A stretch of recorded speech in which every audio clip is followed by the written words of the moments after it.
آئینے تو بہت سے دیکھے ہوں گے جن میں عکس نظر آتا ہے۔ آئینے آئینے تو بہت سے دیکھے ہوں گے جن میں عکس نظر آتا ہے۔ آؤ میں تمہیں وہ آئینہ دکھاتا ہوں جس میں دل کا رنگ صاف نظر آتا ہے۔ دنیا کا سب سے بڑا فتنہ یہ ہے کہ فتنے کو فتنہ نہ سمجھا جائے۔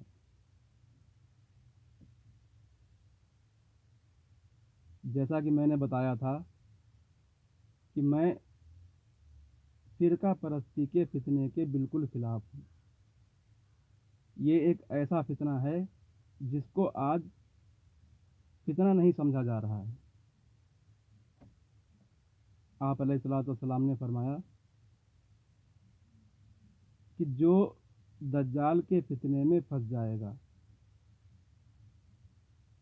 جو انسان دجال کے فتنے میں پھنس جائے گا اس کی بخشش ہونا مشکل ہے۔ کیوں؟ وہ انسان اس نظام کے تحت آ جاتا ہے، یعنی اس سسٹم کا حصہ بن جاتا ہے جو اللہ کا نہیں بلکہ ابلیس کا بنایا ہوا نظام ہے۔ یعنی جو انسان ابلیس کے بنائے ہوئے نظام کو فالو کرنے لگتا ہے تو پھر وہ اللہ کی رحمت سے محروم ہو جاتا ہے۔ اس کو جو ایک مومن بندے کو اجر ملنا چاہیے وہ اس کو نہیں ملے گا۔ کیوں؟ کیونکہ وہ اللہ کے سسٹم کو نہیں، اللہ کے قانون کو نہیں بلکہ ابلیس کے قانون کو فالو کر رہا ہے، اس لیے اللہ کی طرف سے اس کو کوئی اجر نہیں ملے گا۔ فرقہ پرستی ابلیس کا بنایا ہوا نظام ہے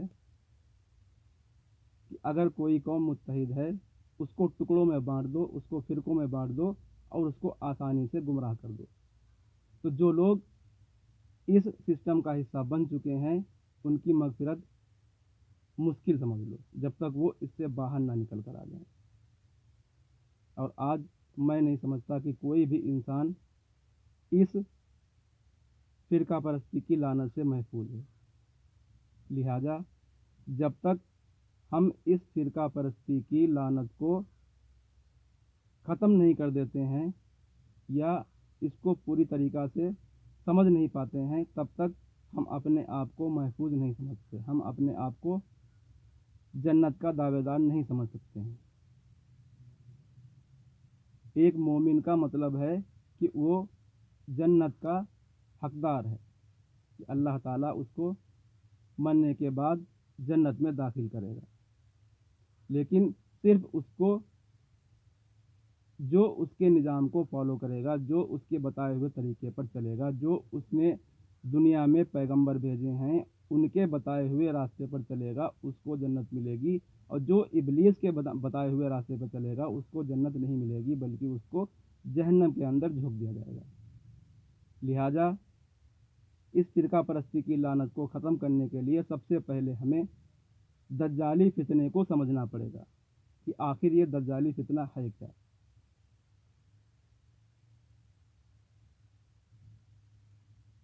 اس فتنے میں کون سے لوگ پھنسے ہوئے ہیں، کون سے لوگ اس سے محفوظ ہیں، جب تک ہم اس بات کو کلیئر نہیں سمجھ پائیں گے تب تک ہم کچھ نہیں کر سکتے ہیں، ہم اپنے آپ کو نہیں کہہ سکتے ہیں کہ ہم جنت کے حقدار ہیں۔